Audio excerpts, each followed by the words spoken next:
ከዚህ ደቂቃና ሰዓት ጀምሮ እንዳትነኪው። ቆይ አንዴ ሴት ልጅ ነኝ አይደል እንዴ? አንቺም እኮ እሱን እንዳነኪ ማለት እንችላለን። ምክንያቱም ቀድሽ አልሰማንም። አሁን ደግሞ አደረጉ ሌላ ነገር። አሁን ደግሞ አደረጉ እሱን እናቀው ነገር። እኔ ሐሳብ ቆይ አንዴ አዳምጠኝ። አንተ ቀለበት አውልቅ ያልከኝ እኔ ቀለበት አላውልቅም ማለት እኮ መብት አለኝ አይደል እንዴ? ለምን አስገድደኝ ታስወልቀው ያልክ? እኔ በጣም ለብዙ ነገር የምመኝ ሰው ነበርና እኔ አላውቅም። ልጅ በቃ ተረጋጊ። ይሄ እኮ ከራሱ ጋር አለ። ሄርሜላ ማልቀስም ከፈለግሽ ቤት ገብተሽ ብታለቅሽ አሪፍ ነው እንደ ሐሳብ። ከራሱ ጋር አይደለም። ከራሱ ጋር ነው እንደዚህ። በቃ እኛ ጨርሰናል አይደል? አቤል ይዛት መሄድ ትችላለህ። እኛ ጨርሰናል። ቀለበቱ እንዲወልቅ ነበር የፈለግነው። ቀለበቱ ኦልሬዲ ወልቋል። ስለዚህ መሄድ ትችላላችሁ። አሁን ስለመጣችሁም እናመሰግናለን። ቆይ እንዴ ተረጋጉ። እኔ በጣም ግራ ኢየሱስ። ተረጋጊ። ከራሱ ጋር አይደለም እያልኩሽ እኮ ነው እንጂ ተረጋጊ። እግዚአብሔርን አቤል ተስፋ ላለመቁረጥ እየሞከርኩኝ ያለሁት ገባህ አይደለ? ግን እሱ ከኔ ጋር ያለውን ነገር እንዳለ ከኔ ለማራቅ እየሞከረ ነው ያለው። ከራሱ ጋር ስላልሆነ ምንም ማድረግ አይቻልም። ይኸውልሽ አሁን እነዚህ የምታያቸው ምናምን ከራሱ ጋር ሲሆን ምን እንደሚወጣቸው እናያለን። ግን አሁን እንቻሉ የማያልፍ ቀን የለም። ገብቶሻል? አብርሃም ከራሱ ጋር አይደለም። እነሱ የሚሉትን ነገር ነው እያደረገ ያለው። እሱ ሊያለቅስ ነው እንዴ? ገብቶሻል? ምን አውቃለሁ። ወይ ሁለታችሁም ገብታችሁ አልቀሱ። ማልቀስ ትወዳላችሁ። አሁን እንደዚህ እንዳፈይዛችሁት አይቀጥልም። የሆነ ቀን ይመጣል። ግን ደግሞ አብርሃም ወደ ራሱ ሲመለስ እናንተ ምን እንደሚጣችሁ እናያለን። እናንተን ባይሆን ምን እንደሚጣችሁ እናያለን። ቀለበት ካደረክልኝ በኋላ በጣም ብዙ ነገሮች ካንተ ጋር እያሰብኩ ነበር። በጣም ብዙ ፊቸሮች እንዴት አድርጌ እንደማስረዳት አላውቅም። እና ደግሞ እኔ እናንተ መሀል ክፍተት ሲኖር ቀለበት አውልቂ የምትለኝ አይነት አልነበረም። ብዙ ቃላቶች ነበሩ እኮ አብርሃም። ከኔ ጋር በጣም ብዙ ነገር እያሰብክ ነበረ። ከኔ ጋር በጣም አዲስ ነገር ኢየሱስ። እኔ እግዚአብሔርን በዚህ ልክ እሺ ቢያንስ ፍላጎቴን ጠይቀህ ቀለበት መውለቅ አልፈልግም ካልኩ ከኔ ቢያንስ እሺ ነገ ሄርሜላ ምን አይነት ነገር ላይ እንደምንሆን አላውቅም ማለት እችል ነበር አይደል እንዴ? አይፈልግም በዚህ ልክ በቃ እነሱን እንደማይፈልጋቸው እኮ ግልጽ ነው። እሷን እንደማይፈልጋት ግልጽ ነው። ይኸውልሽ አሁን በራሷ መንገድ ይዛው ነው እንጂ እንደማይፈልጋት ማንም ያውቃል። እንግዲህ ያዟቸው። እንዴት ነው እኔ እሱ አብርሃምን እረዳለሁ ብዬ በጣም ብዙ መስመሮች እየሄድኩ ያለሁት እና የቆመን ስጋ ነው እየሳምሽ ያለሽው። ባይገርምሽ ከራሱ ጋር ያልሆነ ሰው ነው እየሳምሽ ያለሽው። ለማንኛውም አንቺ የጣልሽው እሷ አጊጣበታለች። ምንድነው የምጥለው? በነገር የእኛን ትዳር ለመመጥበጥ እኮ ሀ ብላችሁ የጀመራችሁት እናንተ ናችሁ። ትዳር እንዲረክስ ያደረጋችሁት እናንተ ናችሁ። በፊት ነው ከአንቺ ጋር የተጣለው። ልንገርሽ ያንቺን ጥፊ ያንቺ የሆነ ነገር ለማንኛውም ለትዳር አሁን በቃ ምንም አታስፈልጉንም። ምራቁልን። የምንፈልገውን ነገር አግኝተናል። ሂዱ ከዚህ ገለል በሉልን። አዳምጠኛ ብቻ አዳምጠኝ። ይኸውልህ እንዴት አድርገህ እንዳሰብከውና ነገሮች እንዴት ቀላል አድርገህ እንዳደረግከው አላውቅም። ግን ደግሞ አሁንም ባንክ ተስፋ አልቆርጥም። እሺ ምክንያቱም እሺ ይሁን ቀለበት ከኔ እጅ መውለቁ በጣም ብዙ ነገሮች እንደሚያበላሽብኝና ብዙ ተስፋ የሚያስቆርጠኝ ነገር እንደሆነ አውቃለሁ። ግን ደግሞ እኔ አሁንም ቢሆን ነገም ቢሆን አብርሃም አንተ የኔ ነህ። እሺ ወደ ቀለበት ስትመለስ እኔ አሁንም ከጎን ነኝ። አሁንም ቢሆን ቀለበት ድጋሚ የማድረግም ፍላጎት ቢኖርክ ወይም ደግሞ ከኔ ጋር ፊት ካሰብኩ ወይም ደግሞ ከኔ ጋር ወደ እኔ ለመመለስ ቅርብ ከሆንክ ካለው እሺ ከጎን ነኝ። ለማንኛውም ይሄ እንደዚህ ያስወለቃችሁት ቀለበት እንደገና ተንበርክኮ ሲያደርግላት መታዩበት ቀን ይመጣል። እሱ የልጅ እንጀራ ነው ይቀራል። ሩታ ያለ መፈለግ በጣም ይከብዳል። እሱ ለሷ ነገራት ወይ የቆመን ሰውን ነው ባይገርምሽ እየሳምሻለሽ ነገራት ለሷ። እንግዲህ ቤተሰቦች እኛ የምንፈልገውን ነገር አድርገናል። ላገባ ስለሌላው ሀሳባችንም ሆነ እቅዳችንም ቀለበቱን ማውለቅ ነበረ፣ ተሳክቷል። ስለዚህ ቀለበቱን አውልቀናል። በጣም ደስ ብሎናል። ደስተኛ ነን። አብራር በዚህ ሀሳብ ደስ ብሏል። ስለዚህ ሄርሜላ ካሁን በኋላ አንተ ህይወት አታስፈልግም። ስለዚህ ሩታን ከዚህ በኋላ አጠገባችን ትርሽ እንድትል አንፈልግም። እንግዲህ ካሁን በኋላ ወደ ህይወታችን የምትመጣ ከሆነ ወደ ሌላ ጉዳይ ውስጥ ነው የምንገባው ማለት ነው። በየትኛውም አጋጣሚ ግን ፍለጋ ከመጣሽ ደግሞ ኢትስ ኦኬ ውሳኔ ሁሉ ለአብርሃም ነው የምንለቅለት። ምክንያቱም እኛ ልንችላቸው አልቻልንም። ገብቶሻል? ምንድነው ማንችላቸው የተከራከርን ምናምን ነገር ብዙ ነገር ውስጥ ነውና አብርሃም ራሱ ኤፋዬ ይኸውልህ ነገሮችን ዝም ብለን እንለፍ ብለን ነው እንጂ ምንም የሚያቀተን ነገር የለም። እሱንም እንደማቀተን ደግሞ በተግባር ሺ ጊዜ ደጋግመን እያሳየናችሁ ነው። ቀላል ነው እና ሀኒዳ አብርሽ የቀረበው ማገዱ እዛ ወደዛ እንጥለዋለን። ባክና እንሂድ እንጥለዋለን። እዛ አቤል ያድርግላት አይ ምን ነገር እንጥለዋለን። ሙሉ ታሪክ አገናዝበው አልጻፉም። አለቃ ተክሌ ግን ንጉሥ ተክለ ሃይማኖት ወዳጁ ነበርና ወረታውን ለመመለስ ደግነቱንና ቸርነቱን ለኋላ ልጅ ወሬ ለማቆየት አመስግኖ ለማመስገን ካሮጌ ልጅ ወገኛ፣ ከጀግና ልጅ አርበኛ፣ ዘምቶ ካረጀ በልቶ ካፈጀ እየጠየቀ ከቀዳማዊ ራስ ኃይሉ እስከ ዳግማዊ ራስ ኃይሉ ድረስ በእውነት እንበላ ሐሰት ውዳሴ ከንቱ ሳይጨምር ታሪክ ጻፈ። ከዚህ ቀደም እንደ አለቃ ተክሌ አድርጎ በጎጃም ታሪክ የጻፈ ሰው አልተነሳም። ልብ በሉ፣ ራሳቸውን ነው እንዲህ የሚያቆላምጡት። በውጭው ዓለም ክሪቲካል አፕሪሺዬሽን የተሰኘ ጥበብንና ጥበበኞችን ማቆላመጥ ላይ ያተኮረ የሂስ ዘርፍ እንዳለ ሰምቼ ነበር። አለቃ ተክሌ ከዚያም አለፍ ብለው ሌሎች የማቆላመጥ ሂስ እስኪሰሩባቸው አልጠበቁም። ራሴን በራሴ አፌን በምላሴ ሰልፍ አፕሪሺዬሽን ላይ ይጣዳሉ። ራሳቸውን ለመሳም እስኪዳዳቸው ድረስ ርቀው ይጓዛሉ። አለቃ ተክሌ እነ አፈወርቅ ተክለ ኢየሱስ ነገስታቱን ለማስደሰት ማሞገሳቸውን ነቅፈው ብዙ ሳይርቁ ለራሳቸው ውዳሴ ከንቱ በማቅረብ ትዝብት ላይ ይወድቃሉ። ከታሪክ አጻጻፍ አንጻር ብቻ ሳይሆን በዋናው ሙያቸው በስዕልና ቅርጻ ቅርጽ ረገድ ለራሳቸው የሚቆርሱት አንሶ አልተገኘም። እንዲህ ከቤተ ክህነት ጥበባቱን ሁሉ ፈጽመው ያወቁ አለቃ ተገኝና አለቃ ተክሌ ነበሩ። ንጉሱም ይወዳቸው ነበር። ስለዚህ ሰራተኛው ሁሉ የጌጥ ሥራ ሲያምረው አዲስ ጥበብ በየአይነቱ ከአለቃ ተገኝና ከአለቃ ተክሌ ዘንድ ደጅ ጠንቶ አቆላምጦ ይወስድ ነበር። ንጉሱም ለቤተ እግዚአብሔር የሚሰጠው ለመስቀልና ለጽዋ፣ ለጽና፣ ለካህናቱ የሚሰጠው ለጸናጽል፣ ለመቋሚያ፣ ለጀግናው የሚሰጠው ለቢተዋና ለሽሆሮ፣ ለኮመድና ለቤነቻ የንቅሉ ጥበብ ከነሱ ልብ ይፈላ ወይም ይመነጭ ነበር። አለቃ ተክሌና አለቃ ተገኝ ከልባቸው ስፋት ከጥበባቸው ብዛት የተነሳ ሰው ያልያዘው በኢትዮጵያ ከዚህ ቀደም ያልተሰራ አዲስ አይነት በድንጋይ ማህተብ የታተመ መቋሚያና ጸናጽል ሰርተው አበርክተው ነበረ። አለቃ ተክሌ እንደ አለቃ ተገኝ አይነቱን ለፍቅር ሲያቀርቡ ከሙገሳም የሚያካፍሉትን ያህል የተቃረናቸውን ደግሞ በአቃቂር ዝብትልትሉን ለማውጣት ወደ ኋላ አይሉም። ወደ መጽሐፉ መገባደጃ ላይ በራስ ኃይሉ አስተዳደር አለቃ ተክሌ ገሸሽ ተደርገው ሌላ ሰዓሊ እንደተተካ ይናገሩና ሊቀ ጠበብት የተሰኘ ማዕረግ የተቸረው ብርሃኑ የተሰኘ ሰዓሊ በፎቶግራፍ ያየው ማንሳት ነው እንጂ ከልቡ አንቅቶ ቤተክርስቲያን መሳል አይሆንለትም ነበር ይሉታል። ይሄ አዲስ ተሿሚ ሰዓሊ አለቃ ተክሌን አንቱ ከማለት ወደ አንተ ስለተሸጋገረ ጸብ በመካከል ይነሳል። ስለዚህ አለቃ ተክሌን በሽማግሌ ከምከሰው ባዋረደው ይሻለኛል ብለው የሙያ ጅል የጠባይ ታናሽ ያላንተ የለም የሚል ስድብ እንደላኩበት ይገልጻሉ። የአለቃ ተክለ ኢየሱስ የራስ ግምት የበዓሉ ግርማን የኪነት ሰው ድምዳሜ አስታወሰኝ። በደራሲው ውስጥ ነው። ዋና ገጸ ባህሪው ከሰብለ ጋር ስለ ደራሲው እስክንድር ሲያወሩ እንዲህ ይባባላሉ። ራሱን ያመልካል መሰለኝ አለች፣ በልዩ ልዩ አቀማመጥ የተነሳችውን ፎቶግራፎች እየተመለከተች። የኪነት ሰው አይደል? ቢሆንስ የፈጣሪን ሚና ይጫወታል። ታዲያ እግዚአብሔር ራሱን ያመልካል ልትለኝ ነው? እሱማ የሚያመልኩትን ፈጥሯል። ለበዓሉ ግርማ የኪነት ሰው የሚያመልኩትን ፍጡሮች መፍጠር የተሳነው ራሱን አምላኪ ነው።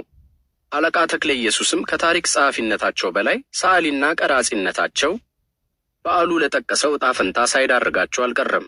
ቢሆንም ይሄ ለእኛ እንጂ ለተቀረው ዓለም አዲስ ነገር አይደለም። እንደ ፈረንሳይ ንጉሥ ናፖሊዮን ቦናፓርቴ የተዘጋጀላቸውን ዘውድ ከጳጳሱ ነጥቀው ራሳቸውን ለራሳቸው ሥርዓተ ንግስ የሚያስፈጽሙ የኪነት ሰዎች ብዙ ናቸው። ለምሳሌ ጀርመናዊው ፈላስፋ ፍሬድሪክ ኒቼ ራሱን የሚያወድስና የሚያንቆለጳጵስ አንድ መጽሐፍ አለው።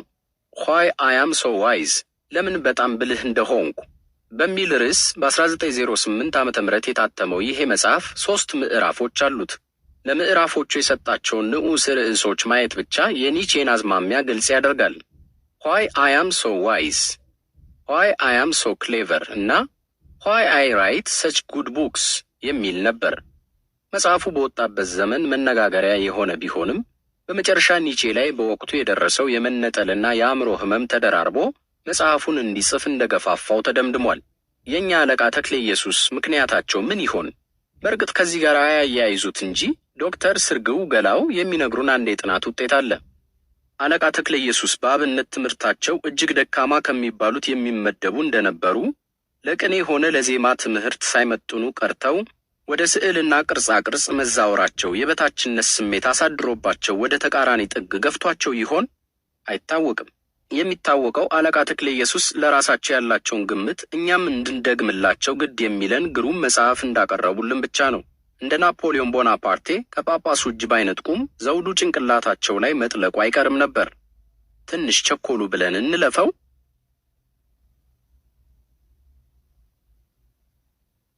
የደራሲ ቤት ገነት ቅብ ሲኦል ነው። ጆርጅ በርናንድ ሾው ቤት የሄደ አንድ ወዳጅ ተዘዋውሮ ቢመለከት አይኑን ቀለለው አሉ። ልብ ብሎ ሲያጤን ለካ በዘመኑ እንደ ዋነኛ ቤት መሳሪያ ይወሰድ የነበረው የአበባ ዝንጣፊ ሾው ክፍል ውስጥ አልነበረም። ስለዚህ አንድ ጥያቄ ጣል አደረገ። ሚስተር ሾው አበባ የምትወድ ይመስለኝ ነበር። ሾው መለሰ፣ ልጆችም እወዳለሁ፣ ነገር ግን ስለወደድኳቸው አንገታቸውን ቆርጬ አላስቀምጥም። ኦ መውደድ፣ በስምሽ ስንት ግፍ ተሰራ ማለት ይሄኔ ነው። የሚወዱትን ነገር ሕይወት አሳጥቶ ማጌጥ በአበባ ይብቃ አላልንምና በሌሎች ነገሮች ቀጥሎ ይስተዋላል። ወፍ እንወዳለን፣ የኛ ለማድረግ በፍርግርግ እናስራለን። ቢራቢሮ እንወዳለን፣ ሰብስበን እናደርቃለን። ሴት እንወዳለን፣ አንቀን እንገድላለን። ከዚህ ጋር ተነጻጻሪው የዘመኑ መውደድ ደግሞ በመጽሐፍት ላይ ተከናውኖ አጋጥሞኛል። የተወደዱ የአማርኛ መጽሐፍት በሚል መነሻ የተለያዩ ስራዎችን የኮምፒውተር ውልድ በማድረግ መቀባበልና በዌብሳይት መልቀቅ ምን ይሉት መውደድ ይሆን? የዚህ ሰለባ ከሆኑ ስራዎች ውስጥ ጥቂቶቹን አይቻለሁ። የጸጋዬ ገብረመድኅን እሳት ወይ አበባ፣ የስብሐት ገብረ እግዚአብሔር 567፣ የደበበ ሰይፉ የብርሃን ፍቅር፣ የከበደ ሚካኤል የትንቢት ቀጠሮ፣ የብርሃኑ ዘሪሁን የታንጉት ሚስጥር፣ የዳኛቸው ወርቁ አደፍርስ፣ የበእውቀቱ ስዩም በራሪ ቅጠሎች። ካየኋቸው ባሻገር ከሰው የሰሟቸው ደግሞ እጅግ ብዙ ናቸው። ይህ ዘመን አመጣሽ ወረርሽኝ ከሕግ በላይ በመንሰራፋቱ ከህሊና ውጪ የሚዳኘው እንደሌለ ግልጽ ነው። ድርጊቱ ከህሊና በላይ የሚሆነው ራሱ ህሊና ሳይኖር ሲቀር ብቻ ይመስለኛል። ሙጥኝ የሚባለው የሰው ልጅ አስተውሎት ከሌለ ደራሲውን እንደ አበባ ዘንጥፎ የጥቂት ቀን መድመቂያ ከማድረግ በማይተናነሰው መውደድ መቀጠል ይቻላል።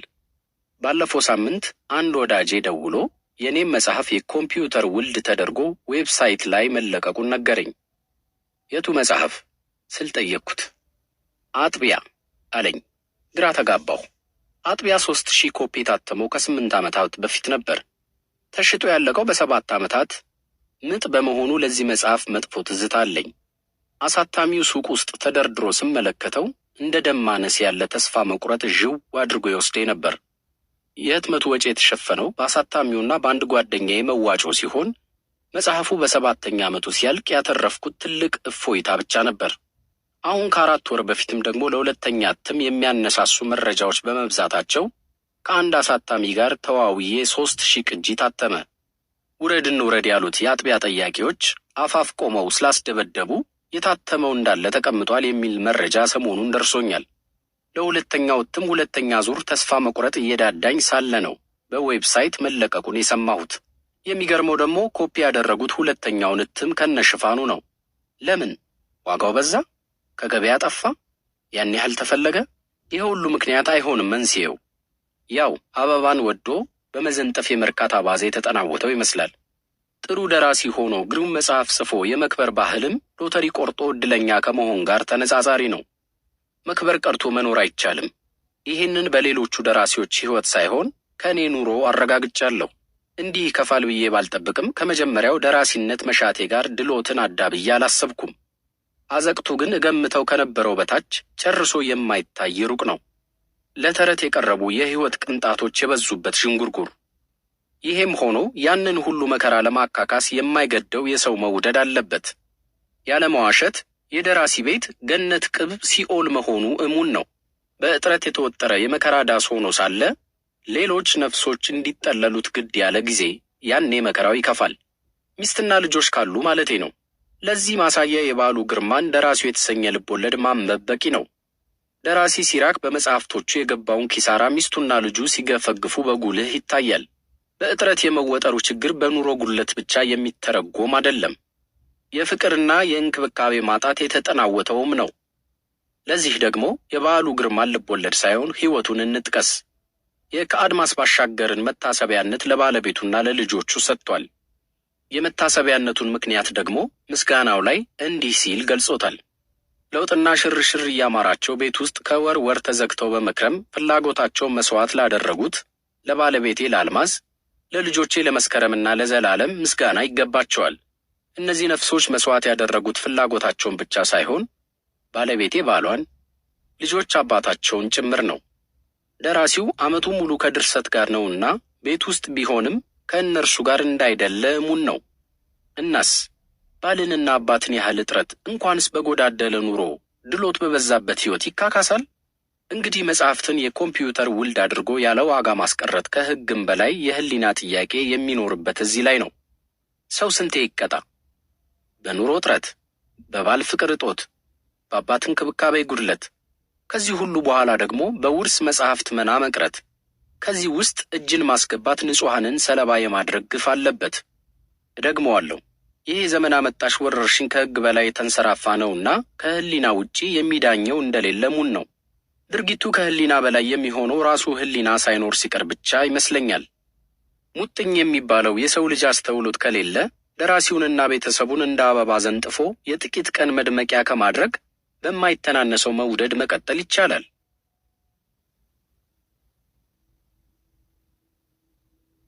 ደራሲያንን እንደ ሰው ያለመመልከት አባዜ። ደራሲ ፊት ለፊት ስራው፣ ከበስተጀርባ ደግሞ ህይወቱ ይገኛል። ስራው የህይወቱ ማጣቀሻ ነው የሚሉ አሉ። በዚህም ስራውን እንደ አነፍናፊ ውሻ አስቀድመው ህይወቱን ያንጎዳጉዳሉ። እንዲህ ሲል የጻፈው በህይወቱ እንዲያ ስለሆነ ነው በማለት ስራና ህይወቱን ያጋባሉ፣ ያፋታሉ። ስለዚህ የደራሲ ቤት በሩ ቢዘጋም ከመግባትና ከመውጣት አይከላከልም። የደራሲ ደጃፍ ውሻ ቢታሰርበትም አያስፈራም፣ ቢታጠርም ከዘላዮች አያመልጥም። እኛ ዘንድ እንዲያ ለማድረግና ለመሆን የሚያስችል ሁኔታ የለም። ደራሲ የጓዳ ህይወቱ ቀርቶ አደባባይ ያዋለው ስራው እንኳን በሙሉ አይን አይታይም። ሐዲስ ዓለማየሁ፣ በዓሉ ግርማ፣ መንግስቱ ለማ፣ ከበደ ሚካኤል፣ ጸጋዬ ገብረ መድኅን የኖሩት ቀርቶ የጻፉትም የሚታየው በእሽኩርምሚት ነው። ከስራዎቹ ፊት ተልመጥማጮች ያጠሩት የሚውዚየም ክር አለ፣ አይታለፍም።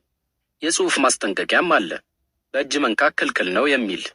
እኔ የሚገርመኝ የተልመጥማጮቹ በክር ማጠርና መንገር አይደለም፣ የኛ አክብሮ ስነ ጽሑፍን በሚውዚየም ሕግ መጎብኘት እንጂ። የሐዲስ ዓለማየሁ ፍቅር እስከ መቃብር ተረታማ ነው ከተባለ ቱግ የሚሉ አንቀራባጮች አሉ። በዓሉ ግርማ ልብ ወለድ ያድፋፋል፣ አጨራረሱ መሰላቸት የሚታይበት የተካለበ ነው ከተባለ የሥራው ተሸላሚዎች ሃይማኖት የግል ነው፣ ለምን ይነካብናል በማለት ሕገ መንግሥት መጥቀስ ይዳዳቸዋል። የመንግስቱ ለማ ግጥሞች ጥብቀትና ፍላት የሌላቸው በተሃ ናቸው ከተባለስ? ጉዳዩን የቤተሰብ ፖለቲካ አድርገው አብዬን የሚሉና የዛገ ጦር ከራስጌ የሚመዙ ሞልተዋል። ከበደ ሚካኤል መከሩ ዘከሩ እንጂ አልተቀኙም የሚል ካለ በአባቶቻችን ደም ይዘፈንበታል። ጸጋዬ ገብረ መድኅን ግጥም እንጂ ዝርው ያዳግተዋል ብሎ በሕይወት መኖር ያዳግታል። የእኛ ስነ ጽሑፍ መብላላት ሲገባው የሚደነብሸው ለዚህ ሳይሆን ይቀራል። ገንዘብ ያወጣሁበትን መጽሐፍ ለመግዛት፣ ጊዜ ያፈሰስኩበትን ልብ ወለድ ለማንበብ፣ ቦታ የሰጠሁትን ሥራ ለማስቀመጥ እንዴት በሌሎች እይታ እንድገመግመው እገደዳለሁ? እንደ አቅሜ ከቻልኩ ብበላው፣ ካልቻልኩ ብደፋው፣ ከውይይት ያለፈ ከሳሽና ወቃሽ ሊመደብብኝ ይገባል? እንደውም ከሥራዎቹ አልፈን ደራሲዎቹ ሕይወትና ኑሮ ላይ ብንሳፈር ውረድ ባይ እልፍኝ አስከልካይ ሊመደብብን ይገባል? ስለ ሐዲስ ዓለማየሁ ብሕትውና፣ ስለ በዓሉ ግርማ ውሎና አዳር፣ ስለ መንግስቱ ለማ ሽሙጥ፣ ስለ ከበደ ሚካኤል የኩርፊያ ኑሮ፣ ስለ ጸጋዬ ገብረ መድኅን የተመላኪነት መንፈስ ማውራት ግለሰብ ማውሳት ነው? ዮሐንስ አድማሱ ስለ ደራሲ ማውሳት ግለሰብ ማማት ተደርጎ እንዳይወሰድ የሚዘክር ተቀዳሚ ገጣሚ ነው። ስለ ዮፍታሔ ንጉሴ ባቀረበው ጥናት ላይ የባለቅኔውን የቆንጆ ጸርነት ከማውሳት አልፎ እናቱ ሕያጅ እንደነበሩ ይጠቅስና እንዲህ ይላል። ዮፍታሔን እንዲህ ማንሳቴ አለመልኩ እንዳይመለክ፣ አለግብሩ እንዳይወቀስ፣ እንደ ግዑዝ እንዲታይ ነው። ዮሐንስ እንደ ግዑዝ ሲል ምን ማለቱ ነው?